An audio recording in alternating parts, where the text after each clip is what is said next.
This is my favorite gun, the Beretta. Okay, I've used it in several of my movies.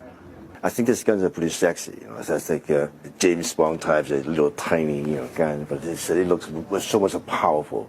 So in fact, hold it, like Alain Delon or like Clint Eastwood, and he looks so elegant and so and sometimes it looks so cool. So I think.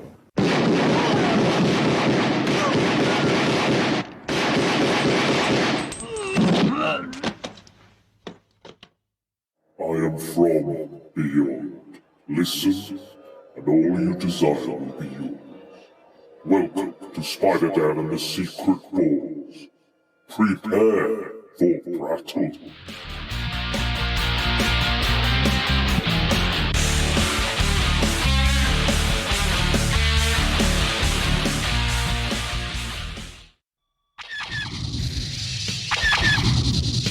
Choose a side in the Clone Wars.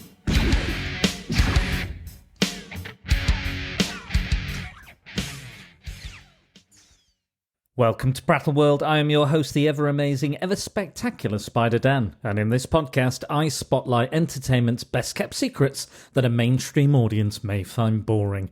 And welcome to Clone Wars, where two similar pieces of media clash to be crowned champion. Two go in, and only one comes out. And today we are yet again celebrating LGBTQ plus History Month, so happy month, everybody. I hope you're feeling gay. I know I am. And we're going to be talking about a lot of homoeroticism today. And who else could I talk about homoeroticism with other than this man, the cuddly Care Bear himself, Dennis Whittle. Well, hello, sexy. Hello there. I just let everyone know, if I sound a bit dodgy, it's because I'm just recovering from the plague. So I'm a bit snotty. He's not well. He's not a well boy, but we have been to the cinemas. We went to Cultplex, formerly the Chapel Picture House. You have to be very careful saying that if you're drunk, wouldn't you? Yes, I would. I'm glad I'm not drunk right now because I'm saying it correctly.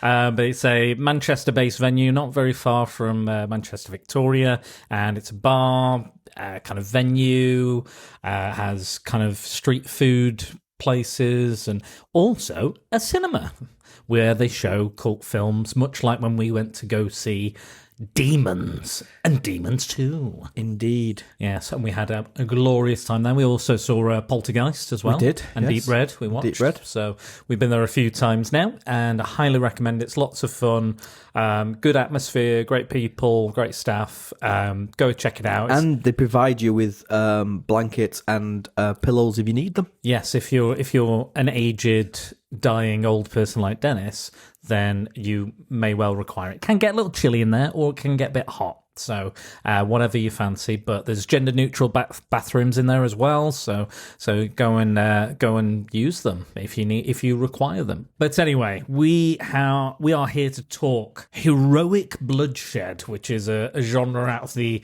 Hong Kong cinema scene, made famous by two of the men we're going to talk about today, John Woo and Chow Yun-fat, and we're going to be comparing two absolute action movie classics, The Killer from 1989 and Hard Boiled from 1992.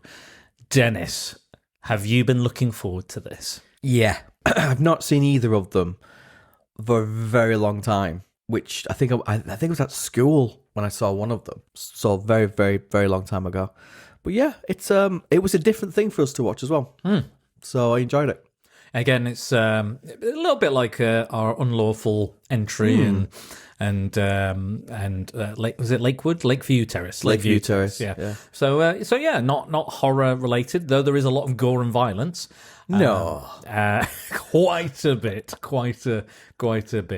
But yeah, I'm a big fan of both of these movies. I'm looking forward to discussing them with you and choosing a winner, because I think that may or may not be a tough decision for me, but we will see. So before we get into it, Dennis, you know what we have to do. Our reasons for comparison. Reasons, go on. Okay, so both films directed by John Woo, both star Chow Yun-fat. Both feature two men on either sides of the law, making an uneasy alliance. Both have scenes in hospitals. Both feature characters being voluntarily killed by their friends. Let's see how tonight goes. You might have to voluntarily kill me. It shouldn't really laugh at it, but it is. It's what happens in the films. Both feature heavy amounts of homoeroticism. Both have an angry police commissioner. Both main characters play instruments. Both feature large arsenals in the finale. Both heavily influential on Western action movies from The Matrix to John Wick. Both feature the use of gunpowder in unique ways. Both films feature Chow Yun-fat's character protecting children. Both films feature characters inadvertently hurting or causing the death of innocent people. Both feature standoffs where one party runs out of bullets, and both end with someone being held at gunpoint. Any more there that I haven't covered, Dennis? No, I think you've covered it. There are others, but I'm sure people will chime in and tell us. Yeah, there are others, but I think it's the last one makes me laugh. You know, the running out of bullets one. Because it's a John Woo film. No one's going to run out of bullets. Yeah. Or they pretend that they've run out of bullets. Or they pretend, yes. Yeah. Yes. Or they're like, oh, I don't have any left. Or do I have one left? It's vice versa, especially in the first film. Depends if they look at each other. Okay. Well, they do look at each other in The Killer. Very long, loving looks. Speaking of The Killer, why didn't you tell us a little bit? Oh, really? Fine, I'll do it then. You do the next one. Well, I give my summary of that. I'll give my summary, and then you do your summary. All right, sure. my thing of the Killer is that it's a love story between a policeman and an assassin. A little bit of kind of jiggery pokery thrown in there with assassinations. A really, really, really crap policeman. To be honest, the only real offence that the killer does is just show this policeman how bad he really is. So yeah, and a little bit of kind of redemption, and a bit of tragedy in there. I can't even say it. You say it. Tragedy in there, but to me, it's very much it's a love story for me. And I know it sounds weird, but all the way through it, looking at it, I thought from the minute they first look at each other, I'm thinking to myself, okay, I think it's a bit of a love story. Yeah, I won't disagree with you, Dennis, on any of those points because they kind of are true. But a more detailed kind of plot description or synopsis would be that a trained assassin played by Chow Yun-fat, is accidentally blinds an innocent young lady with the muzzle flash of his gun after he's in a shootout. And then he regrets this and he's very remorseful about it and wants to help her and assist her. And there's an operation that she needs to get because she's not fully blind, but she has some very, very bad... like Daredevil. Let's not get into that again. So she's not having a good time with her eyes, and he kind of comes back into her life and kind of tries to assist her and falls in love with her a little bit and kind of, you know, is trying to get the money because he doesn't really want to be an assassin anymore. Wants to give it up. He doesn't like it. He's got a friend who used to be one, but he's kind of more like his handler now, and he's got a damaged hand, so it must have been shot in or something like that. So he doesn't really fire guns anymore, and he feels pretty useless as well. And we'll talk about impotency in the following film as well, because that will come up. But yeah, so and then we have this police officer who's trying his best. He's going undercover. And he, makes a few mistakes in regards. Quite a few mistakes. He ends up probably causing more deaths unnecessarily, and inadvertently than the actual assassin. Usually, when you watch these films and like the commissioner shouting, you think, "Oh, give him a break." On this, you're going, "I agree. He's rubbish. Absolute pants." If he was, well, you supervise quite a few people at your job, Dennis. Would you have sacked him? Or would you? I wouldn't be allowed to, but yes. Fair enough. So yeah, he comes into the picture because he's asked to do one more job.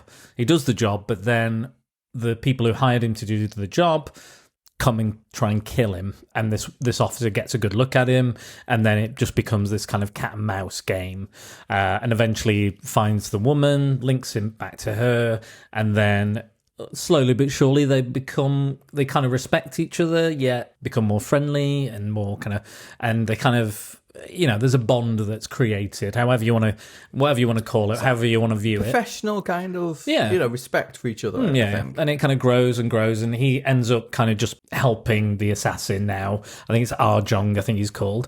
I'll double check the names in a second because I'm going to butcher most of them, I'm sure. I'm not even going to say them. Yeah, well, I'm going to do it because I've got the IMDb's here that I can look up, and I can try my best. I'll try my best. Good. I can say Jenny. Jenny.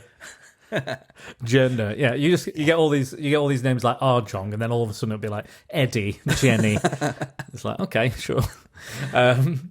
Another thing that both films have in common is betrayal. A lot of exploring themes of morality, Yes, and love and loss and guilt and redemption as well, I think. And John Woo was raised a Lutheran, so I think he obviously there's a finale in the church, which is obviously saying a lot of things about religion and, all those kind of things, being forgiven, a forgiving God. He's not very the characters aren't at all forgiving in these films. Oh, God, no. They will shoot you with a full clip, even if you're already dead. They'll keep going. But yeah, so we have that, and it kind of leads to a kind of a teaming up of the two leads and kind of facing off against these gangsters, trying to protect this young lady as well. But yeah, that's kind of in a nutshell it. So what did you think of The Killer? it was okay. I liked the set pieces. I thought the set pieces were great.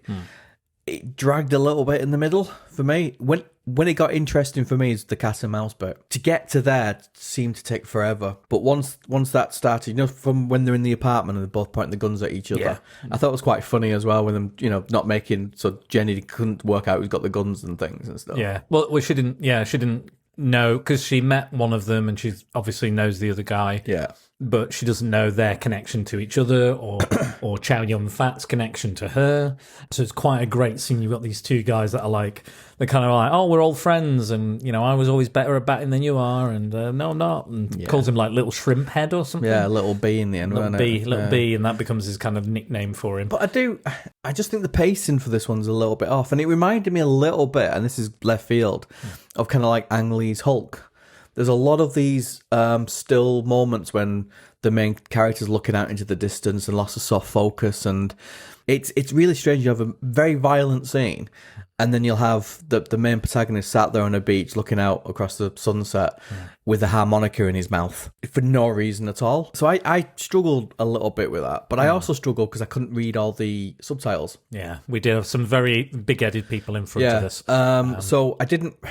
See, when it becomes cat and mouse, you didn't need to read them because you knew what was going on. Yeah, by that point, I had to move slightly because I could see the subtitles even less than you could. So I was we sat at the back on this sofa, we're slowly sinking as well, which didn't help. And there was a lot of people with big heads just constantly wagging them, so I couldn't make out. But I did like that. That's what the Cultplex do, is they always put on the subtitles, and they'll always, for the most part, I think, have it in its original language, which I respect as well. It would be easier to put on the dub, sure, but I actually prefer that. I'm the same. I didn't not enjoy it. Mm-hmm. There were aspects of it that I liked a lot, and you could clearly see when you're watching it where Western action movies have taken stuff. I mean, almost scene for scene in the church. Oh, yeah. How many movies have you seen two people, a man holding two guns, two pistols, two Berettas, or two people going back to back, and turning around shooting stuff. So it's really, but I think this is more, I think it's more of a slow burn. I think it's got far more story in and around it. Sure. I think you explore backgrounds of the police officer and the assassin more than you do in the later movie. I just it's very melodramatic, is what I'd say. And it's arty as well. I think it's a bit more kind of art house. It's almost like an opera. It's very operatic. It's very kind of got a big tragedy. Yeah, you can't say tragedy today, can you? It's an absolute tragedy that you can't speak. There's a terrible thing. This is your disease. It's like that guy in South Park who runs the planetarium and he can't pronounce planetarium because he's got a horrible bone disease. Thanks. There's lots of things I can't pronounce either. Yeah, go on. Holland and Babbitt. Right? Okay. Don't know why. I used to be able to say it. I can't now. I can say it separately, but I can't say it together. Right. Holland and Barrett. Holland and Babbitt. I'm not even putting that on. I think you've got a brain problem. Yeah. Anyway, back to the film. Yeah, it's very operatic. It's very grand. There is a lot of kind of longing shots. There's a lot of still frames as well, Yeah, like still which images, that's a which bit- is unusual, Yeah. like very, very artistic. This is the first film he uses his trademark doves in as well. Yes, there's quite a few doves in it. But it kind of fits with the church and the idea of the, Redemption and yeah. this, that, and the other. And it does have the kind of action tropes. You've got a big bad. You've got a henchman. You've got car chase. You've got this. So you've got all the ingredients in there. I just think it takes a long time, and it almost felt like it had two endings as well for me. I felt like one bit that's the climax. Oh, excellent! That was a really good end. And I went, hang on a minute, we've got another 45 minutes. What are they going to do in 45 minutes? But no, I liked it. I wouldn't slag it off. I would recommend it for people to watch. Yeah. I think there's lots of really, really good. If you're a fan of film, I think it's very good to look at the transitions from one scene to the other. I think it's very good the way he uses light, silhouettes as well, which I think he will watch his films as they go along, slow motion as well. Yeah, the bullet time. I always think about Nicolas Cage coming out, in fact, with his coat opening up and the birds and stuff. So you can see all the beginnings of that. So as somebody who's into film, you kind of appreciate that. But I want to watch an action movie. I want to see lots and lots of stuff, and there is that in there, and it is, like you said, it's over the top. Oh yeah, they don't just empty a clip in it. No. At the end. It's no wonder they'd run out of bullets, allegedly, because he's dead. Even the assassination attempt shoots him in the head, spoiler, shoots him in the head, then shoots him in the shoulder, and then shoots him in the back. He's dead after the first shot. Leave him alone. And that stops him getting his getaway. Anyway. So he's a shit assassin as well. You got a shit cop and a shit assassin. He's a good assassin because he killed, and he changes his face as well. He's a man of 1,000 faces. Oh, so a bit of grey in his hair and a moustache. Yeah, I didn't recognise him all. You know what I quite like about it? It is quite, as action movies go, it is quite a sensitive action movie. Like in the West, we kind of have a lot of the kind of, we talked about it before, that standard kind of Clint Eastwood, tough, hard man. He doesn't show emotions. He doesn't let things get to him. But I like in this that you've got kind of both sides of it. You still have a dedicated, hard, honourable, heroic character, but then also you see them in pain, you see them get shot, you see them fail or cause people you see them, fuck shit up. Like, the cop gets I was going to say eaten out by his commissioner, but that's a totally different film. That's a totally different film there. Oh dear. Will that make the final edit? I think so. So chewed out. That's the word I like to use. Chewed out, not eaten out. Oh, what's the shit? That's it. That's the podcast has gone down the toilet now. It's all this homoeroticism. It's in the air. That's why it came to me. So yeah, well, he's been chewed out because he during this deal when he's undercover, it's an arms deal. He has some bullets. He puts in a gun he's checking, and then this random cop turns up, gets shot, and then his partner gets hurt, and then he gets on a tram, and there's a shootout with this one guy who's been described as a mad dog. And we're going to talk about mad dogs as well, because there's a character called Mad Dog in the next one. So there you go. There's another similarity. And am I a dog? Am I a dog? Yeah. He's going back to that. So so he shoots the guy. Doesn't hesitate. He takes a hostage. Woman falls to the floor. She has a heart attack and dies. And again, they're chewing him out over the death. And he's like, yeah, but he would have killed her. He would have killed her anyway, and he would have shot other people. He's a maniac. He's a crazy. I had no choice. He'd already shot somebody. He shot my partner. He shot this cop. He died. No one cares about that beat cop who died, that traffic cop or whoever it was. And they're like, yeah, well, you're still rubbish. I think they should have sat him down, let him read some risk assessments, maybe plan it out a little bit better than the next time he wouldn't have messed up with the assassination attempt.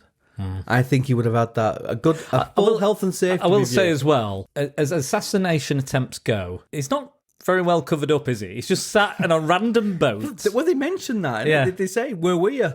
He was at the back going, oh, Yeah, look at those boats. It's like there was two massive boats and then just his little speedboat in between it, and he just like stands up, aims and takes forever, and then takes his shot, and again shoots too many times, and then he's just like, I'm off. Yet the boat race continues. Nothing will stop this boat race from happening. They've shot the dignitary, but he's still going to go on. I love that bit when they're like, don't worry, he just fainted. I was like, but where's all this blood coming from? Why is his head missing? What was a gunshot? Oh, it was just the start of the race. But I also like his relationship with his best mate, cousin, uncle, auntie, whatever he is, who portrays him, his mentor. Yeah. Because that develops, and that's a proper kind of redemption for him, isn't it? The assassin spurs his life when he could have quite easily have shot him in the head. And then throughout the rest of the movie, the guy's making up for it. Whether he's helping him as a diversion, whether he's getting his head kicked in for other things, where he's getting some money and stuff for this operation and things. So I quite like that. I just think the police characters are very undercut. Apart from the main guy whose hair is feathered and functional. Again, that's a theme. We should have put that on. Everyone's hair's immaculate. Great hair. I liked when Chow Yun-Fat had curtains. That was my favourite. It was great, wasn't it? Yeah, I love that. Little goatee beard as well. I liked his goatee beard. Yeah, he was pretending. I guess that's kind of offensive because he's pretending to be a Japanese man, isn't he? He does, yeah. So yeah, maybe that hasn't particularly aged well. But I think China and Japan have always been kind of fraught with tension anyway. So yeah. Anyway. So yeah, we'll just move the sensitivity, the little bit of racism to one side. But, and anybody who watches it cannot escape the fact that whenever the two main stars, policemen, look at each other, they want to mount each other. Absolutely. And it's not even veiled in anything. I'll be honest, it's not even just them. Like the way Chow Yun-Fat is looking at certain things and objects, it's kind of like... Every single person in this movie looks at somebody else like they want to mount them. I don't know whether it was seasons. I don't know whether they're all on it or something. I have no idea what's going on. Whether they all had what are they called? Oysters beforehand. An aphrodisiac. But I think what kind of cements it for me with them two is that there's lots of subtle touching. I don't know when you noticed it, but when they're sat around talking about, well, you don't like a police officer, he gets up and touches an arm. And, bit like what you and me do. Subtle touching. There's a lot of subtle touching. And you can't escape the fact that they point semi-cocked guns at each other's faces and smile at each other while they're doing it and stuff. That's the one thing I noticed as well in the films is that all of them are shooting very it's not like only like that sniper shot he takes is very far away. Every gun battle they get right up in close and pretty much just shoot directly into their stomach for about 10 minutes. And I do think it shows how behind kind of Western, pretty much all Western kind of action movies were, because the action sequences are amazing. The realistic people, when they get shot, they don't just fall on the floor. Blood splatters everywhere. They get shot back. And like if you look at the 70s, like even the Italian films and all the other stuff were like pushing the envelope. Like there's still the stuff to be borrowed and taken and remade, and a lot of stuff like that just gets remade. Like, oh well, the English audience won't watch subtitles, so fuck it, let's just remake it. Yeah, well, it's wrong. I agree. Yeah. I think the people are missing out on stuff. It's like people who say they don't watch black and white. Yeah, I don't. Are you insane? I don't get that. I get that. Like, if that's what you want to do, fine. But I don't understand. It's only the lack of color. It's like 40 years plus of movie history that they won't watch. Yeah, because it's black and white. I watched Casablanca. I thought it was amazing. It was everything. People look at my obsession with Universal Monsters. Yeah, and that's why I don't like them in like mega HD. I like the graininess. I like that sort of stuff in it. I found that was quite grainy, wasn't it? The film. Yeah, I think so. It wasn't. I don't think it was a was it? No, it wasn't in 4K. No, but I kind of liked that because it showed a bit of age, and I kind of also white clothing, white tracksuits. Do you think John Woo just kind of like bought boxes of white tracksuits and didn't know what to do with them? I think he just bought a shit ton of white material and was like, I bet, you know what material blood shows up really well on? White. And linen. Linen, lots of linen. I don't know how anyone fights in linen because it's a nightmare to get stains out of. It's a nightmare to iron. And he looks immaculate in every shot. Even when he's been, thrown around and stuff, his linen is spectacular. This one's definitely the more fashionable of the two films because there's an air of grace and style, and there's something about. I like the little scarf he has and everything. In the next one, it's very much like rough and ready cops. There's nothing particularly special about the costuming, particularly, but So I think this one has a certain style and a certain originality to it as well. It's still Far Eastern cinema. Yeah, I think that's the difference. I think when you get to Hard Boiled, it's got 90s US whatever action tropes in there. Yeah, this is still very much what Golden Harvest and stuff like that we're putting out. I think it's very much in that vein. Oh, absolutely, yeah. John Woo said this is one of his favourite films. I think the other one is Bullet in the Head. I've yet to see, but I think it's about Vietnam or something going on there. But I've heard it's pretty good. But yeah, so this is one of his favourites. So I think he clearly feels his artistic ideas, what he likes, the themes, the characters, everything seems to work in this. It's might not be as well balanced or as snappy maybe as Hard Boiled. Hard Boiled is technically longer, but it feels like it goes quicker because again, it's mostly just action scene, talk, action scene, talk, action scene. With this, it's kind of like you said, it's a little bit slower pace, but it's not. I wouldn't say it was. I don't think it's a bad thing that it's slower paced. I think again you do get time with the characters. Like in Hard Boiled, you don't really get to know Chow Yun Fat very much. No. You get Tony Leung's character. You get to know him quite well and what he's going through. Otherwise, it's kind of like I'm a cop and you're an undercover cop. I think that's the problem with not reading the subtitles as much today was. A lot of that was lost. So a lot of the detail that was in there, a lot of the stuff that, it's probably quite important as, storytelling, knowing what's going on, just kind of lost. And I think that's why it felt so long until the cat and mouse, and then it kind of sped up a little bit. Then it kind of, crescendo into it. Got going. I mean, that first, I will say that first, 30 minutes, I think they do speed through a lot of that anyway. I think the blinding, him meeting her, him saving her from these attackers, them falling in love, introducing the cop. I think that was like bam, bam, bam, bam, bam. I think maybe it's the middle portion where it's kind of definitely the middle bit. Yeah, I think it's that point where it's not quite into the action stuff. Because I think there's side stories running as well. Yes, yeah. So because you've got the assassins. Cousin, uncle, mentor, and you've got the copper with his boss and his mate, and telling him not to do this. And so you've got these side things going on, and without really kind of knowing that, it's very. I think it just stretches a little bit too much. I think for me, you could have cut out a good 20 minutes in the middle after he shoots the guy, and they go on the boat chase and things. After that, the pace really slows down.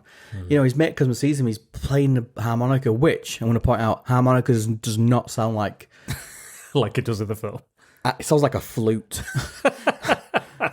And so, you read about actors these days who, like Jenna Ortega went and learned how to play the cello just for that one scene.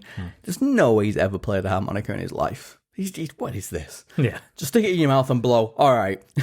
You got it. You got it, Mr. Wu. There's no need for those scenes because it doesn't forward the character at all. No. It just kind of slows it down a little bit. Yeah. But I think that's very much that genre of movie where it's coming from. You have those moments.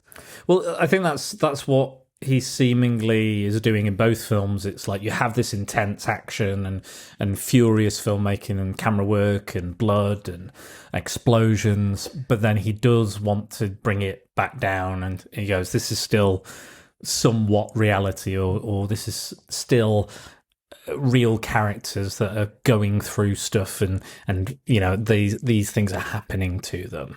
I think that's something he does fairly well. I don't think it works every single time, but I think if it was just constantly action all the way through, you'd be bored. You get bored after a while; it'd just be too much.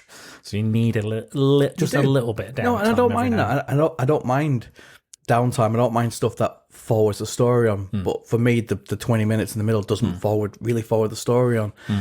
You could argue it does because it sets up the kind of redemption for his mentor. Yeah.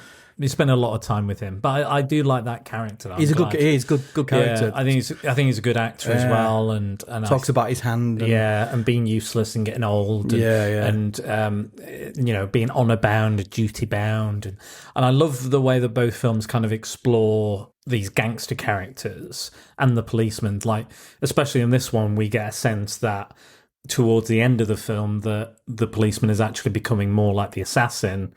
And then the assassin is actually becoming more like the policeman, much like a kind of... Very much so. Like Face Off, which is a John Woo film, which is kind of a similar thing. And I like that. And I like in Hard Boiled, there's that older gangster who goes, I know you betrayed me. You can kill me. I prefer if you kill me. Because there's honor in that. But I understand you've got to do things you don't want to do. All these it's not all black and white. It's all just kind of shades of grey. And the characters discuss it explicitly as well. They say, oh well, I didn't expect you. Don't look like an assassin. You don't look like a cop. And I don't see you that way. We're just two guys, and we both, we're both to do. Yeah, exactly. And they go, it's like that. It's like that. The Jack Nicholson speech in The Departed, where it's like, if you're at the one side of a loaded gun, criminal or cop, what's the difference? And I think that kind of comes into play with this as well. Again, I think Eastern kind of movies do the grey area really well because nothing is black and white.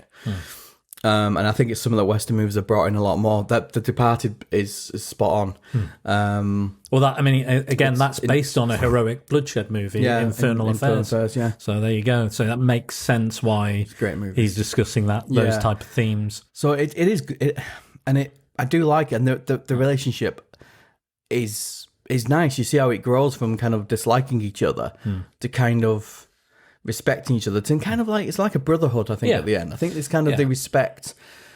He stays. The police officer stays with him to help him. And sacrifices a lot for that. Well, literally, because at the end, I'm not going to tell you the end, but no, won't spoil the end. But yeah, I agree. I think there is definitely within these kind of type of films, these heroic Bloodshed films, there is a brotherhood. There is a bond. There is honor among thieves to a degree. They even talk about it's almost like a Western, because they talk about that this world isn't ready for us anymore. This world we don't belong in this world anymore. We've grown out of it. This is for the generations coming now. We're like the old gunslingers, and these guys aren't going to play by our rules. The world isn't going to play by those rules anymore. We've got to kind of just fall aside. And he talks about getting old, getting useless, and not being able to be the man he was supposed to be, and that kind of almost not toxic masculinity, but there's a question of masculinity there, like leadership and stuff, isn't there? and where should he be, or who should he be, or how should he be now that he is an assassin that can't assassinate, and I found his journey quite interesting. Again, I haven't seen either of these films for some time, a good few years, and I will say I've seen Hard Boiled more than I've seen The Killer, but it doesn't make it any less a good film. I think it's very strong visually. It's got visual flair. It has everything that you would want in an action movie, but I think it has a lot more kind of, like I was saying, there's an operaticness to it. There's something poetic about it as well, which I think is really nice, and it almost feels like a Renaissance painting, but someone's thrown a load of blood on it. It's like a Greek. You say the word. Tragedy. There you go. Yeah, no, I agree. Yeah, absolutely. There's a lot of that, especially with the blindness. There was, a lot of Greek myths and stuff. There's things about the eyes, and Italians love those eyes, as we've discussed. Yeah. Mostly just puncturing them, just putting things in them. Just pieces of wood, all sorts. Just needles, jab it right in there. But yeah, so that makes a lot of sense, and I can see the there's a lot of Shakespearean elements as well going on and things. But yeah, no, I really like it. I don't know why the priest lets him hang out there, though. There's a church at the end, and that's where his big. They kind of heal him. Oh yeah, they go to beginning, don't they? And so they must have some sort of relationship with that church. They let me stay here, and this and the other, but it's never explained. And where are they all when this is going down? Apart from that one guy who's and he gets shot. Yeah. And there's a thing in this film as well where the innocent people are getting shot and someone runs in to try and save them, but in fact is actually drawing the gunfire to the innocent people, where I'm like, they weren't being shot at, they're fine now. There is a lot of collateral damage in both movies. Oh god, yeah. Especially Hard Boiled. Oh yeah. and I like well, here's another thing we can compare them with. The both end have these big violent bloody shootouts in very like atypical action movie places, like a hospital and a church. Like, how often do those? It's not very often. I think you see more now throughout the years that action films have ended up in like churches, but it's, very rarely in a hospital or something like that. So I think that's something again he's adding. It's a unique location. I think that comes into play a little bit with those kind of Die Hard clones and the Die Hard rip-offs, because they go, oh, what location can we use now? Because it's more about the location than anything else. Passenger 57. Yeah, exactly. Or your Under Siege. Whatever you want to. Yeah, Steven Seagal's greatest ever movie. But it's not a great until Under Siege 2 came. No, did it? No, not a Steven Seagal fan. I'll be honest. You love him. I don't. He's not a nice man. So anyway, what else is there to say about The Killer? Do you think is there the soundtrack? I thought the soundtrack was for. It almost sounded like at times it was for a different movie. Okay. A bit like the Italian horror movies where they have like a quite an upbeat. That kind of to be like a very dark moment, and it will cut to another scene, and then this upbeat music will come in. Now, where that's to distract you, that's fine. But I thought the music was disjointed. Well, do you know why, Dennis? Do tell. Because John Woo stole the music from a lot of American films. Fantastic. So that's why it doesn't sound quite all together, the music. So things like Walter Hill. Walter Hill was a big influence, Sam Peckinpah. John Woo dedicated this film to Martin Scorsese because there's a kind of a religious thing in Mean Streets that he kind of borrowed for this. Something. I haven't seen Mean Streets, so I can't say. But yeah, so it's several different movies. You can look them up on IMDb. I can't think of them off the top of my head. But there was a lot of films that came in to inspire this, like Le Samurai as well, and a lot of westerns and various other things. So that is why the music is all over the show, is because it's just borrowed from other places. I don't like it. No, I have to agree with you. It was kind of a little distracting, because then like you'd have like you could even hear some people in the audience laugh because the music would just be like all they might as well every time the two main members came onto the members. Oh, hello. Wait, it came on set or whatever. They might as well have Celine Dion playing.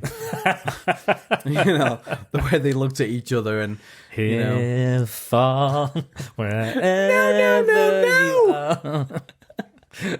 Oh God. There's gonna be a lot of going down on their Titanics tonight. Lots of going down. Lots of eating out. We've sort of eaten out. On the members. We've eaten out, we've eaten in. You like putting things in your mouth? I do. Well, let me have a look at some trivia anyway. Go on. Here's a good one. All the gunfights were improvised.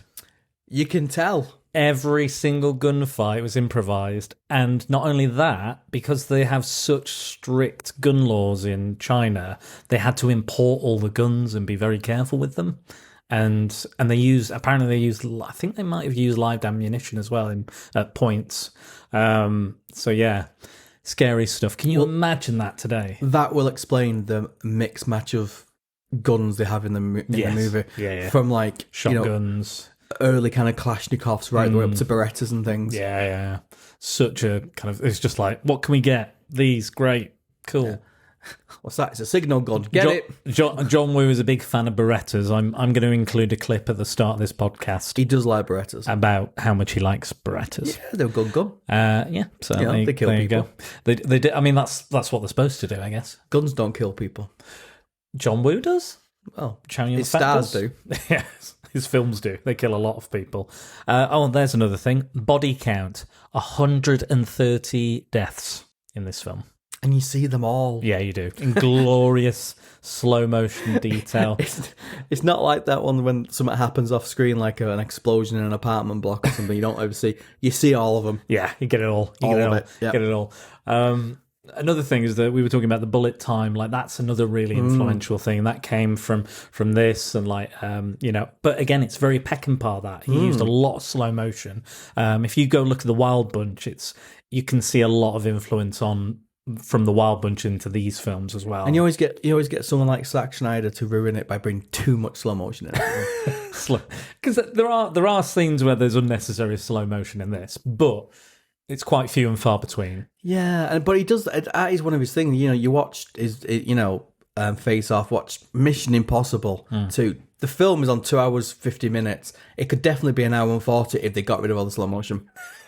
He does like his motorbikes as well. He does like his motorbikes, yeah. Yeah, his guns and it's all sorts. He likes smoke, all things. He likes smoke and stuff. Oh yeah, that's true. That's true. You like that as well. I do like the opening credits. I like the Chinese writing. When same with like the gods, gods of the Japanese. I like the way they frame the fonts and stuff to frame it. Yeah, that's really nice. I like that as well. Oh yeah, that's the thing. Chow Yun Fat isn't really like, he's known as being like this action star. He's not a fan of like violence or violent scenes. Like in Hong Kong, he was mostly known for kind of romances and comedies. He's a good-looking lad. He is, yeah, he is. Whatever his hairstyle is or whatever his disguise is, he's a good-looking. He's even a good-looking lad as a Japanese man. Oh dear. Oh dear. Listen, I didn't write it. I didn't write. No, we just watched it and criticise it. But yeah, it's during the attack on Jenny, the blind singer. Jenny. They were like, "You need to hit harder. It looks shit. You can like hit harder." And then he went, "All right, then." He started hitting them hard. And they were like, "Please stop. Please stop hitting us as hard as that." And there's a cut as well under his eye that he gets in the shootout. A bit of plaster came off and cut his face, just missing his actual eye. And he said, "I'll keep that. We'll make it as part of the scene. We'll keep it as part." What a pro! I know. Just carries on regardless. It would have been you. You'd have been on the floor crying. I would. I mean, I was watching it crying. So there we are. Also, the first DVD, which I think is the DVD I own, has incorrect subtitles on it. Fantastic. So it wasn't until 2002. I probably would have. I don't know if I bought the 2002 version or not, but I can always double check. But the very first one was like completely the wrong subtitles. So people will have been very confused unless they watch the dub. So yeah, very odd. Very, very odd. Oh, the producer battled with John Woo quite a bit. Sui, who's he? Sark, I want to say Tark, Susie Hark. So he was the producer, and he was constantly battling. He said, "No one wants to see a film about a killer," and they were like, "Let's focus on the policeman." He didn't get his way because the film's called The Killer, and then apparently he was very upset that the film did well. And I was like, "Well, you're making money out of this. Why is it? Why?" Because some people don't like to be proven wrong. Maybe. I think he tore up his office or something. So there you go. And I think there was something else as well. There was some other problem he had with John Woo as well. But John Will does have a little bit of a history with his producers, not particularly getting up because he has a vision, doesn't he? Oh yeah, he's very much so. This is how I want to do it. So you need an understanding producer. Absolutely. So yeah, So I'd say that's enough for that. Let's move on to hard boiled. Well, why don't you do the plot for this one, as you know it a little bit better? This is a little bit more straightforward. You've got a policeman. Actor's name again, please. Chow Yun-fat? Yep. You have him, who's investigating arms deals. And you have the triads, which are doing the arms deals. Then you have two triad families. One's an up-and-coming new one. One's an old family. And there's a gentleman called Long, who is treading the boards between both of them, having to choose a side. And as the story kind of evolves, you discover that Long is not a triad. He's actually an undercover policeman. Yeah, but it's very good how it's good how it's done, because he's sending like ciphers in flowers and things, which is really weird because they have to sing it anyway. And again, in this one, the police officer again is constantly being shouted at for being crap. He's actually very good. So it's like a big arms deal. They want to shut down triad team, gang people. They become the dominant gang. Is it a gang? Yeah. Or I mean, criminal Gaggle. law.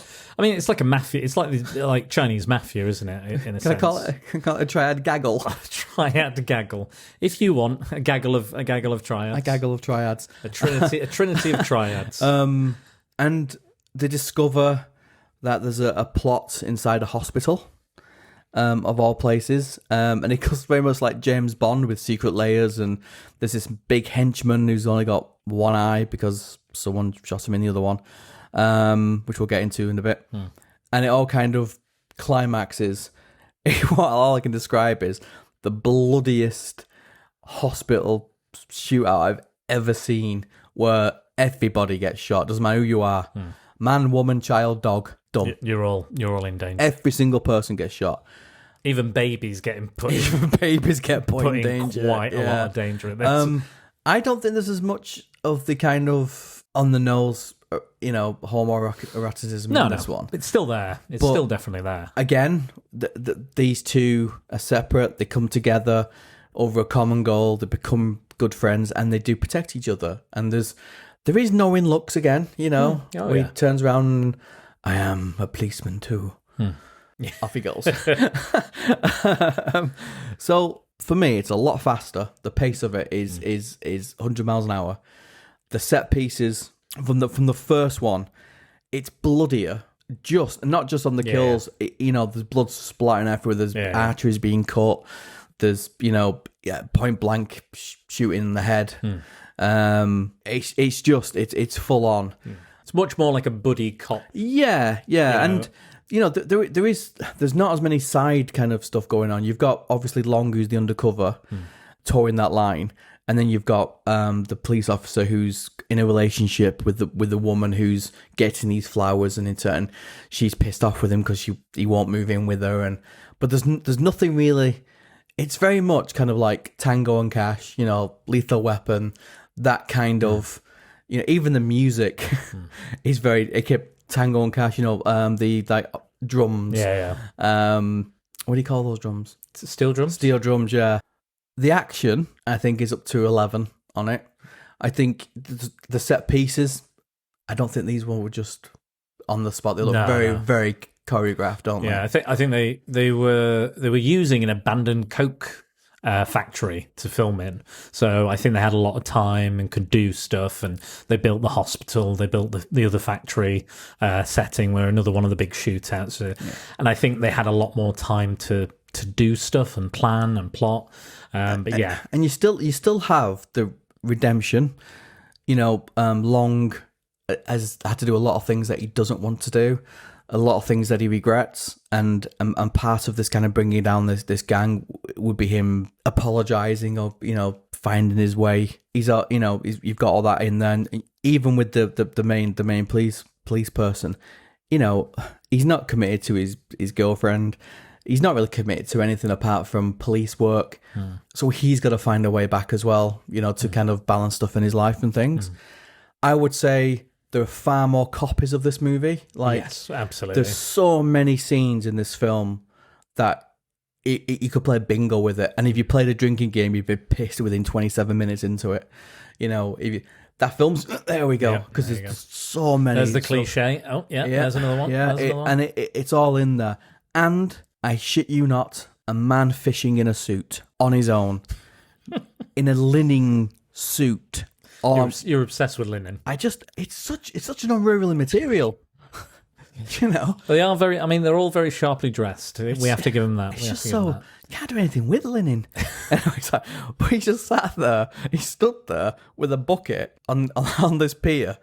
Fishing. It's like, and the opening seconds of it, opening minutes, he's in a jazz club playing the clarinet. Of course. How else would you open? Do they revisit that? Do they balls? I mean, they go back to the club. They go to the jazz club. They mention it. When do you have dreams? Yeah, I have dreams of living in Antarctica. I had dreams of being in a band. That's it. That's all you need. But I like this one. Yeah. I like this one. I think it's one. I could read all the subtitles. Good, which helps. I could not, so I had to move. Yeah, I could read. I could read all the subtitles. There wasn't as many to read. No, it wasn't as plot heavy. I would say that. No, which is not necessarily a bad thing. It's by the numbers, isn't it? You know what's going to happen. You kind of get the gist that Tony Leung is a cop because he's trying to avoid any sort of thing. It's kind of hinted at throughout anyway, but then we learn that he is. I will say this one is a lot more humorous. It didn't take itself quite as seriously. There's moments where there's explosions, gunfire, people are dying and screaming, and there's all these babies in the kind of maternity ward or whatever you call it, and the woman, the policewoman, Tequila's girlfriend, Chow Yun-fat's girlfriend, comes in and she's like, "Shh, you're gonna wake the babies," and it's like, they are awake. They're all awake and they're all crying. And then they're like, look, just put little cotton buds in their ears. They won't hear all the big explosions and, again, screams of gunshots, which made me chuckle. But, yeah, there's a lot more there's a bit more ribbing of the characters. There's a bit more like, well, you're not as good as me and I'm better than this. And, Tango and Cash. Yeah, and there is kind of ludicrous moments like Tango and Cash, like when they're trying to open this, like, sci-fi door and they're coming up with all these different ways to do it. Yep. And then it's two electrical cables and someone just grabs both ends of them. Yeah. And it's like, it's just like, okay. And they end up blowing the morgue and they both jump through the morgue on the sliding things. Brilliant. Absolutely brilliant. It's really, really good. It's brilliant. And there's a lot of long shots, like unbroken shots going through the corridors. I think for me, that's what sets us apart from a lot of action movies, is that single shot where you're following up, like almost point of view. Yeah, and unbroken, not edited. You go into the room, you come out with them, you go down next one, and you spin around. It's just, Daredevil, you've got that to thank for it. All those single shot moments, it's because of that. John Wick, it's because of that movie. You've got these moments in absolutely, there. Absolutely. But it's we're only saying that they're cliches because this is where they were done first. Yeah, now they're cliches. 92, wasn't it? Yeah, exactly. 92, and Killer was 89. So this is feeding directly into the genre. Other people may come up with shots that are like that from early movies. Sure. I can't think of any action movie that has a 20 minutes unbroken shot of people walking in that room shooting each other and things. Yeah. Not off the top of my head. But it is really good. The action's up to 11 on it, definitely. And you don't get films like this anymore. You don't get the use of kind of real guns or ammo and stuff. And it probably, given what's happened quite recently, probably a good thing. We can do CGI. It's convincing enough now where we can have nothing in our hand and it look like a gun and bullets look real. We can do that. But there is something about, it's like the practical effects. There's something about that's totally unique and special in its own way. And as chaotic and as mad as it is, there's still an order and an art to it. Very much so. And for me as well, I think I said to you, it just reminded me of like Miami Vice as well. Big suits, don't fit anyone. You know, the sort of kind of hip hoppy, jolly type music when they were walking in the rooms and things. You know, lights behind them like they are heroes and things. Also, you know, he's a police officer, but he's very flawed with it as well. He's not great. Like, he gets bollocked. He needs in the first proper action set piece. They're in a bird cafe. Did you say? Yeah, it's kind of like a cat cafe, but with birds. Yeah. So they're doing like a sting, and everybody gets killed. And his captain's saying, "I was supposed to interview any of these people. They're all dead." And he went, "Yeah, no." Maybe they shouldn't have shot at me. Yeah, I think one of them he could have easily saved, but he thought, "Nah, screw it." Literally there, like, because he killed his partner.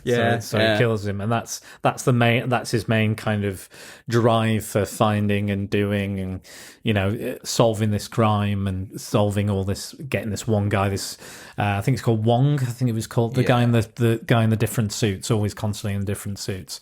I will say he was a bit. I think the villains in this are probably a bit more cliche. Oh god, yeah. The little bit underwritten. I do like Mad Dog because he is exactly what you think, but then a little later on you learn he's like, because he says, "Oh, these hostages, these patients can go, and we'll have our shootout, we'll have our fight." You know, it's kind of because he has some sort of honor there, or something honorable about him. And then his boss comes in, shoots everybody. Then he shoots his boss. He was like, "No, I let them go. Why did you kill him? That was my word. I gave my word." Raw scene, that, isn't it? Yeah. Because they're letting him go, aren't they? And he just walks in with the music. I will say that I think maybe that the acting and the story and the characters are a bit stronger in The Killer, but I think the action and the way it moves, the way it's edited, is much better in this. Like, I feel like I think Tony Leung's doing quite a good job, and I like seeing Chow Yun-fat. It's very different from his character in The Killer. I think Hard Boiled is an action movie, where Killer is a thriller. Okay, I could see that. And they're both advertised as action movies. Sure, that's what they're supposed to be. But because of the way the slow build in The Killer and the way it goes into depth about the characters, to me, it's more of a thriller. It's more of a kind of, you know, bit of who's done it, bit of this, that, and the other. Where this is just balls. Yeah, you know, it's crazy all the way shoot through. Anyone you want, blast, abseiling down buildings with babies and stuff, and you know, getting peed on by a baby because he puts his legs out because they're on fire. Jumping out of a window with some, you know, wire, which would really rip his hand completely off. Also, the only thing that annoyed me is the non-consistency when it comes to silencers. Oh yeah. Yep. Not the fact that the, you know, guy got electrocuted and got up and carried on walking. Again, like, they're in it. They put them on. They screw on these silencers, but again, there's already been gunshots. There's already been explosions. There's already been people screaming. Why bother? And Mad Dog's easy has a big silencer on and it doesn't silence anything. No. It's just as loud. It's almost like me picking at the fact that Superman can fly. I do like Mad Dog as a henchman. Like, he's good. He's really intense. Very much like a Bond villain. Yeah, exactly. He does exactly what you need. You don't need to know much about him, but the stuff you do know, you think is quite interesting. And that guy's got a great face. He's got like a fantastic. And the fact he like gets an injury very early on, and that's kind of his part of you know, punching him in his eye and stuff. So yeah, it's I really like that, and you see it bleed and stuff, and it's like kind of more of a plastic white eye patch as well, which is a bit unusual. And I think I always come back to him and go, he was always really good at that. And he does, well, you know, we've gone too far, and his boss goes, "I'll tell you when we've gone too far." Well, he says, "I just want to kind of, you know, I want to do what I want, and I'm going to do what I want to do when I want to do it." The original script apparently had Tony Leung. It was a very different film. It was about Tony Leung poisoning milk bottles and killing babies, which they did. They started filming with that plot. That they were going to film with that story. And Tony Leung was a bit like, I'm not sure. And Chow Yun-fat was like, I think it's going to end his career if he takes this role, because it's just such a fucked up role. And after the tea house shootout with the birds, they said, no, we're going to completely scrap whatever that story was and start new. And then I think that's why it became quite similar to The Killer, because that's kind of where their sensibilities were. It's a different producer, but it was still, John Woo doing what he does best. And I think that's why there are some similarities there. I bet Hard Boiled was an easier sell to America. Oh yeah. To Western Absolutely. markets. Absolutely. Because it's all intents and purposes it is. Yeah. Unlike Assassin, that is very much rooted in tradition for me. Yeah, and there's I think there's a lot more. I think there's a lot more culturally being said. I think in The Killer, which is again good or bad, however you feel about it. But yeah, there's stuff I really like about Hard Boiled. Like, I love the gunplay. I love the explosions, the bloodshed. Tony Leung's character is really good in it, and yeah, it's brilliant, and like each action sequence, like you said, it's snappier. It gets on with it. It's technically a longer film. It doesn't feel like it is, and yeah, it's always at the top of action movie lists. So you go online, top 10 action movies, Hard Boiled will almost definitely be in there as one of the top 10. And you've got like the bickering over how you're going to blow this up and how you're going to do it, and those sort of stuff that you'd expect in a buddy cop type stuff. So it's all there. Maybe that's why. Maybe my palate just wanted something a little bit more, shooty, blowy. Fair enough. But I do understand from the Assassin point of view where that one's coming from. But I think from an entertainment point of view, sure, mindless violence is always, leave your brain at the door, watch it come out again. Yeah, absolutely. I think if you're going in, I think The Killer is still good, and again, I think it has a lot of points, but I think Hard Boiled is the one that like I said, I've watched it more than The Killer, and there's a reason for that, because it is something you can just go, right, here we go. But The Killer is still, very good in its own right. Yeah, I think Hard Boiled is one of the best action movies I've ever seen. It's great. Even after seeing many more action movies since, I think it's just holds up. It's almost like everything's a copy. Yeah, exactly. Especially in the 90s. Yeah. But then you get movies that copy it, but they say, this is my influence. Yeah, this is where I'm. Is there pretending? You've got like Matrix and John Wick and all who are saying, this is very much John Woo. This is inspired by, of course. Like, and you don't get, the Matrix without this. You don't, the lads, they just went, okay, Hong Kong cinema, martial arts, Hong Kong cinema, heroic bloodshed. Sci-fi, Total Recall style stuff, Terminator, mix it all in a bag, and what do you get? I have to agree with you. I think this is just an excellent film, a fun film. Again, the story I think maybe a bit lacking here and there, and I think the characters could have been given a bit more depth. But if you want that, you can go watch The Killer, and that's got that in spades.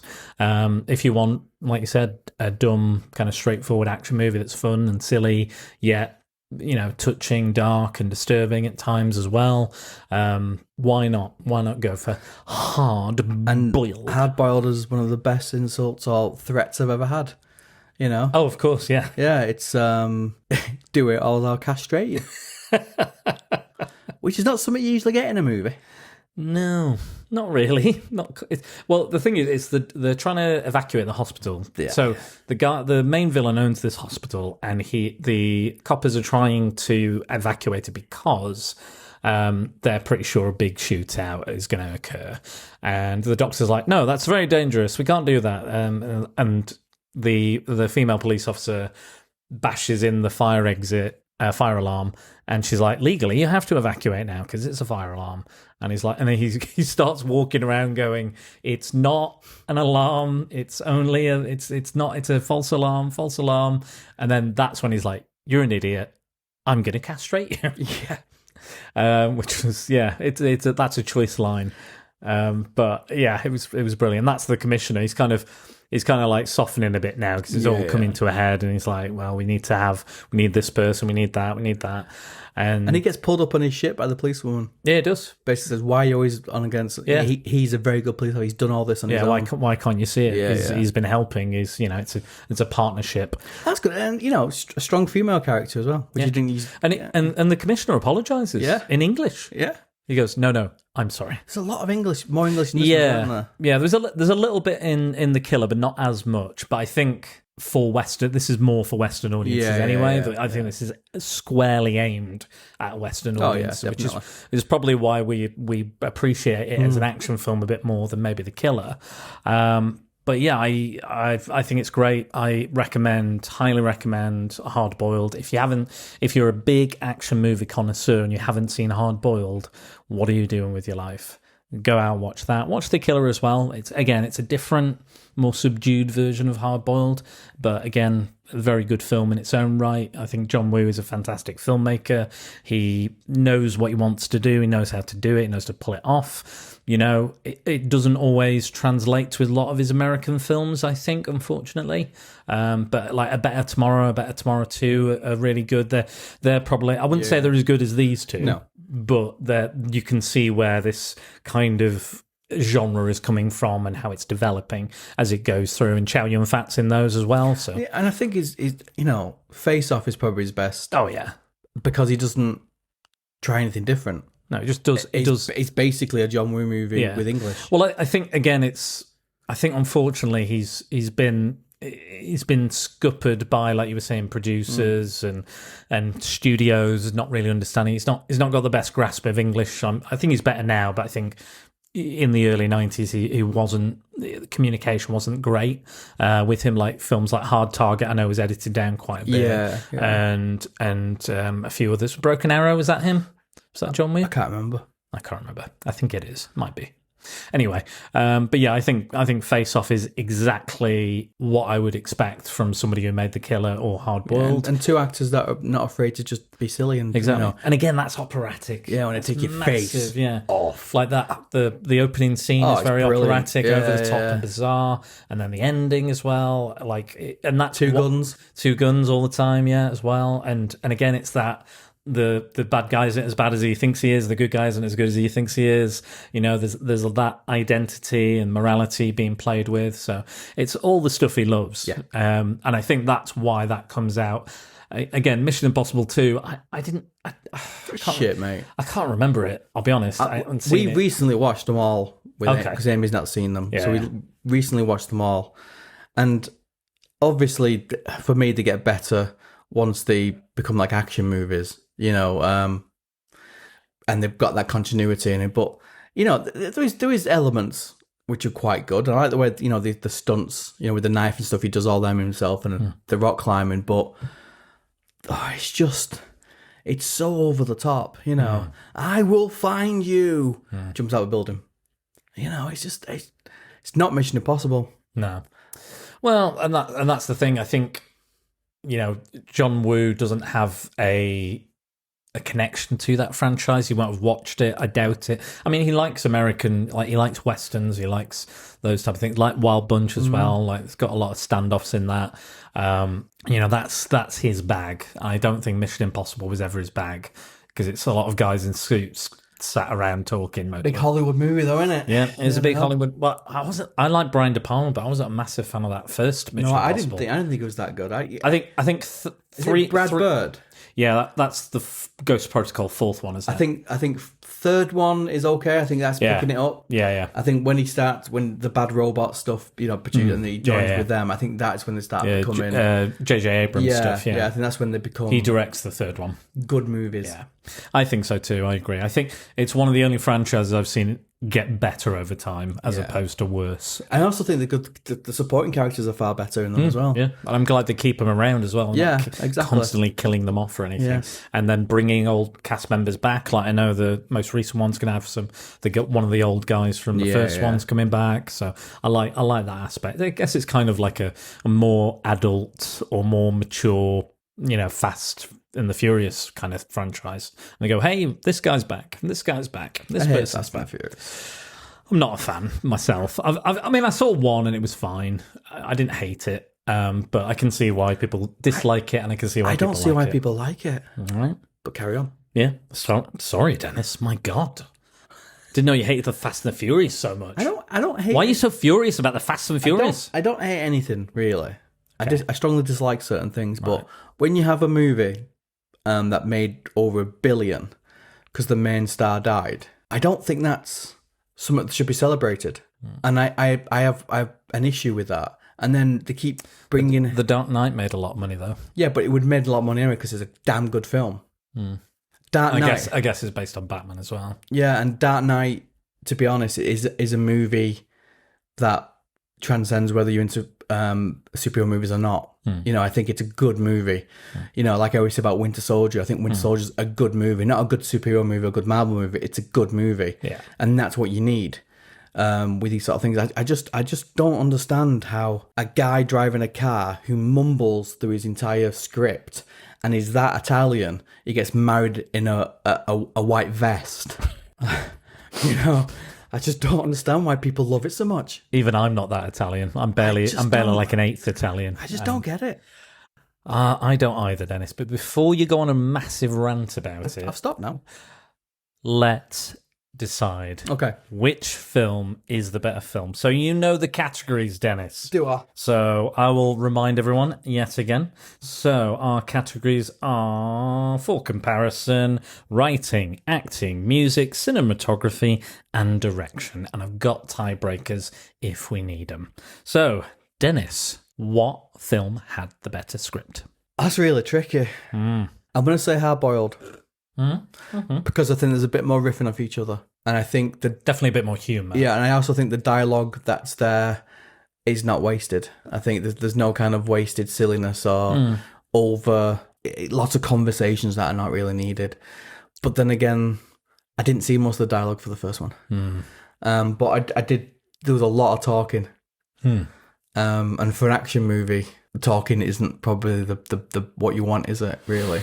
You need some, obviously, but it's like Avengers. You know, when they all sat around talking about what they're going to do with the Accords. Nobody wants to go watch an Avengers movie or Captain America movie. People just sat around talking about stuff. Nobody wants to go to a Star Wars movie and they discuss trade blockades, exactly, trading rights. Yeah, so I think from that.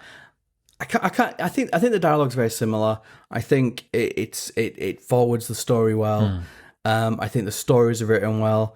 I just think, for me, Hard Boiled, I think it's the kind of, you know, backwards and forwards and the kind of ripping, even like the female character with the inspector and all that kind of stuff. Yeah, she is better written than the female character in Killer.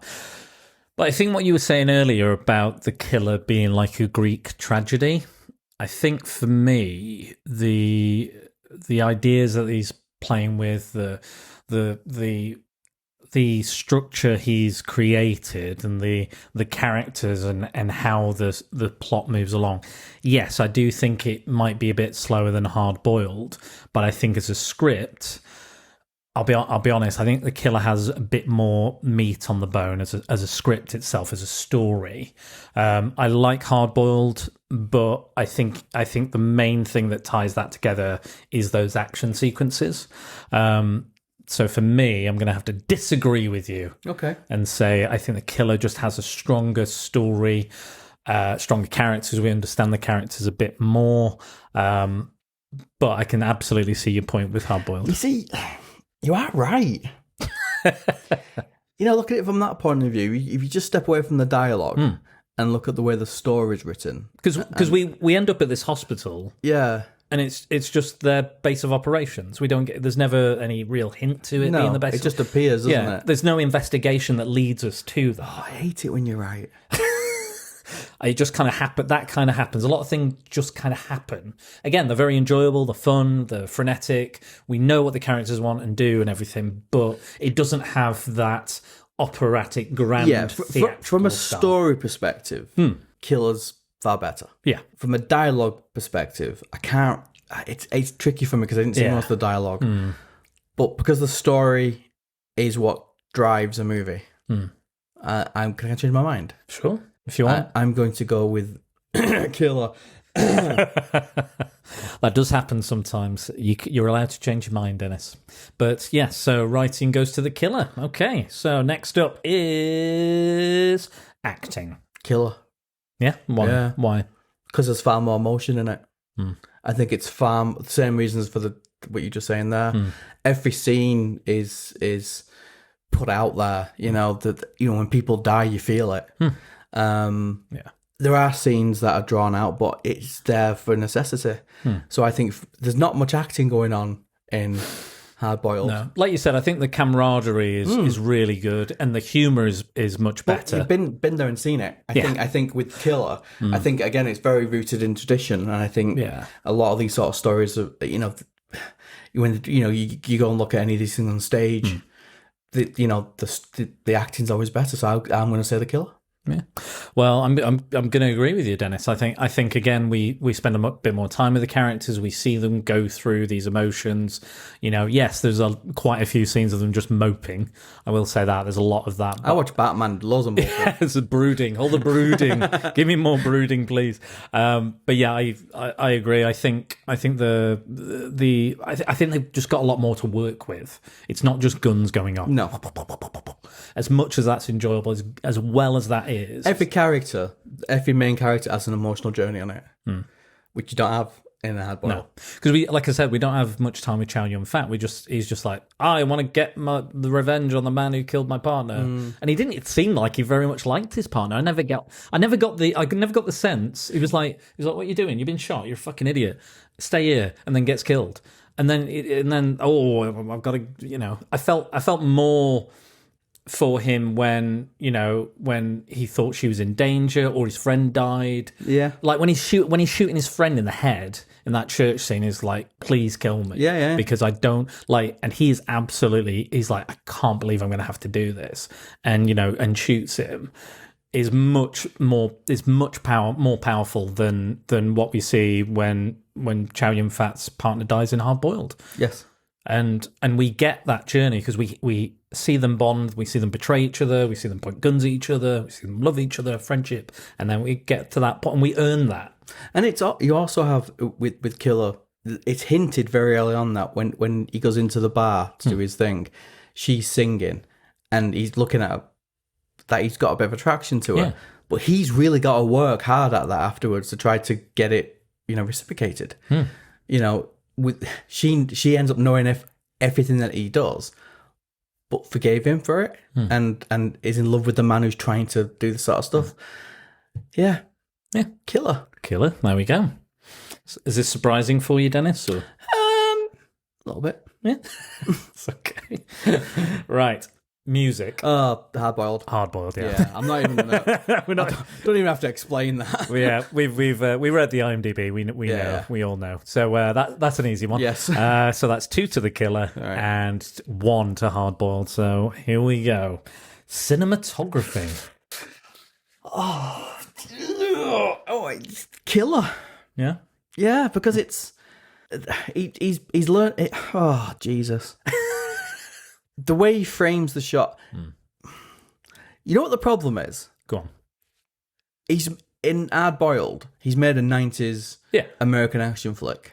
Correct. In Killer, he's made an Eastern melodrama tragedy with guns, and you have these long shots. You have this.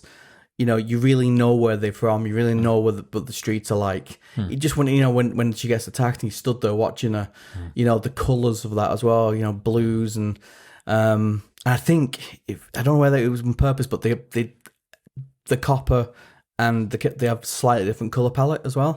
Yes. And then when it's bright, like on the boat stuff, it doesn't shy away from the blood or the kind of horrors and things, but it's kind of hidden amongst this kind of like festival. And the long sweeping shots of that are really nice. Oh, you bastard. Don't smile at me. Hey, I'm just and you have to, wouldn't you? Because it's if it were comparison Lethal Weapon with Hard Boiled, I think that would be easier. Yeah. Because they're much more of a similar nature. And I'll stand by I think Killer is a thriller. Yeah. I think it's in the same sort of vein, as kind of the 70s type, French Connection, that kind of stuff, and Bullet and things. Yeah, definitely. I think it's more of that sort of movie than a, balls out action movie.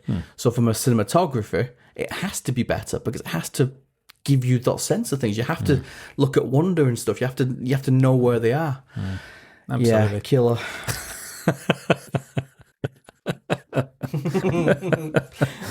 I hate you. What do you mean? This is the point. This is the point of this. We have to choose. We have to decide, and sometimes it will surprise us. Like the last one we did, I didn't expect that film to win because I thought that was technically not the better of the two films. It's not the film that I enjoyed the most, but artistically, I thought there was more merit in it. And that sometimes is the way this falls, and that's why I love this format so much. So we've had so that's 3 to Killer, and we've got 1 for Hard Boiled. And what are we going to give direction? The fact all the fight scenes, scenes in Killer were ad-libbed and stuff, he didn't really have much to do with them. No. But he mega choreographed all the fight scenes and stuff in Hard Boiled, and that's what I'm only going to base it on. So I'm going to go for the fact he did his full job. I'm going to go for Hard Boiled. Yeah, I think the cinematography is definitely better in The Killer, but I feel like we've had 3 years on The Killer, and he's learned his craft. He's a bit more comfortable.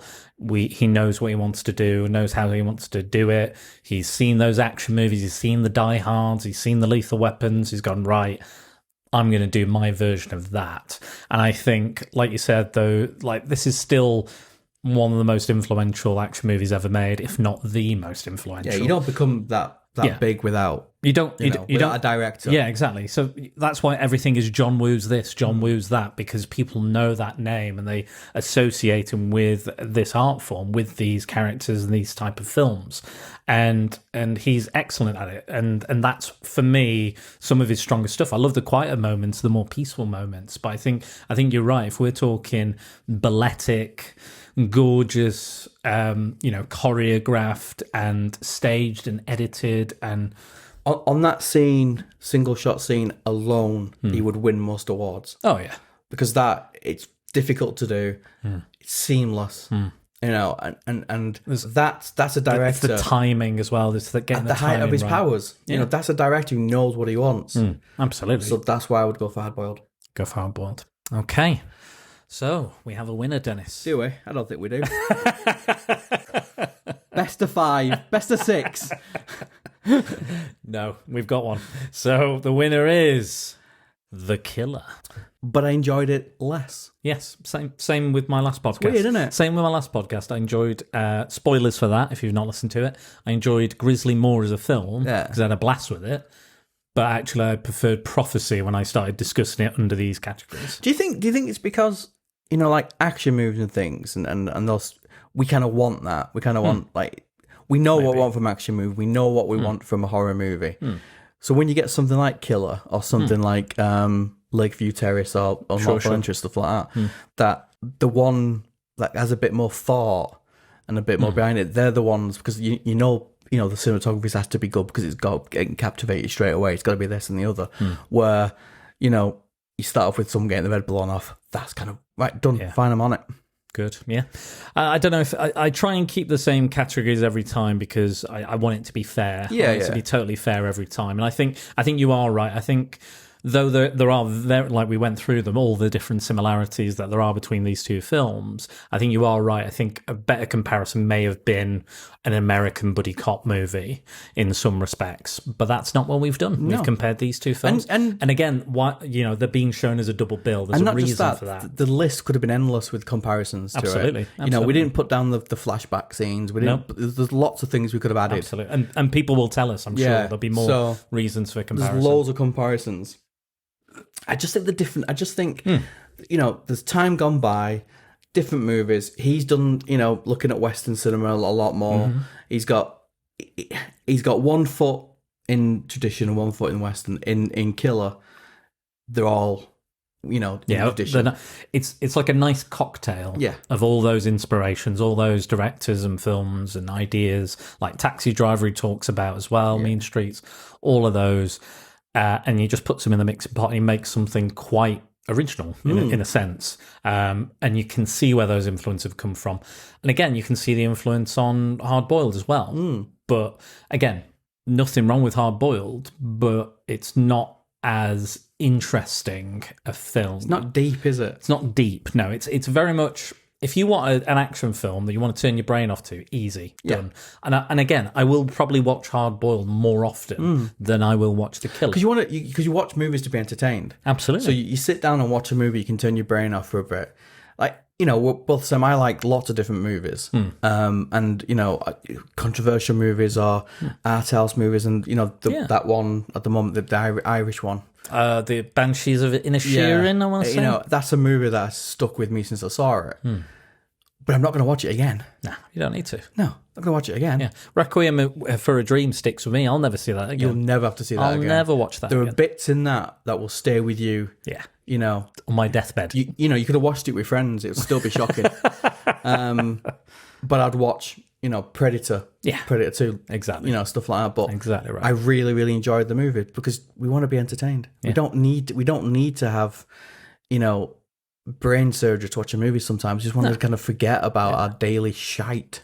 That's true. Well, I was entertained by both these, and I very appreciate you coming to see them, and Thank you. Cultplex for giving us the opportunity to watch them both on the big screen, which we've never done, and I'd never seen it in Cantonese with subtitles. I'd only seen the dub version, which I still enjoy in its own right. A bad dub is entertaining in its own right. Next to the movie, I don't link them. It doesn't put me off the movie. I still love these movies, even with the dub.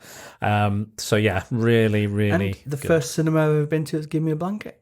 That is right. Yeah, they were looking after you. They knew you were. We said you were poorly, and then they come in and said, "Oh, if you're a bit cold in here, because it can get cold." It was fleecy. It was fleecy. In fact, I was too hot once I had it. And then you had the sofa to yourself because I couldn't see the subtitles. So I properly sprawled out with multi cushions and things. It's like home from home. Yeah, it's great. It's great. Check it out. It's a really nice place. So I'll leave a link in the show notes. This week we were supposed to do our Byzantium versus Only Lovers Left Alive with Tonya and Rhea, but unfortunately I had to cancel due to my internet being shit. And also I'm not sure when this is going to come out because my internet is still being shit. So, but that will be out next, and hopefully I'll get some more Patreon stuff out. Dennis, you're still not on the social media? No. Didn't think so. So yes, with me, you know where I am at. If you've not done it already, it's all in the show notes. Spider Dan and the Secret Boars. So join us over there if you want to get fully briefed on the Secret Boars. SpiderDanandthesecretboars.com. Review, like, share, comment, subscribe, etc. And don't forget to use the hashtag #PrepareForPrattle when you interact with us. And please subscribe to the Pop Culture Collective newsletter to find out what myself, Comics in Motion, and all the other related podcasts are up to week by week. I will also leave that in the show notes as well. I'd like to thank my patrons on Patreon. I am Jax Musing, Simon Cotton, Paul Mellor, Max Byrne, Scott Hodgson, Mike Burton, Angry Andy, Tonya Todd, and Tony Farina. Thank you for your continuing donations. It is very much appreciated and helps Prattle World keep on turning. And if you ever find yourself in a position to help the podcast, please consider it. So, goodbye, Dennis. This has been a homoerotic of days. Lots of eating out and members. I just don't understand why you had to do it naked, though, mate. They're not going to let me back at Cultplex now. I just don't. When I turned up, you were there in a loincloth. Within 30 seconds of me being there, you're there naked. Why do you think I wanted to sit in a darkened room to watch these films with you? Because I wanted to grow our friendship. I'm just. I've got a deep admiration and respect for you, and I look longingly at your face. Listen, mate, it didn't bother me. I'm just glad that everything was wipeable. Right, on that note, Dennis, yeah. let's end this. Thank you for Cheers, tuning in, guys. Go and watch some heroic bloodshed while we not shed any other bodily fluids. Cuddle. We're going to do that. Have a nice cuddle. All right. Bye-bye, everyone. Thanks again. See you later. Bye.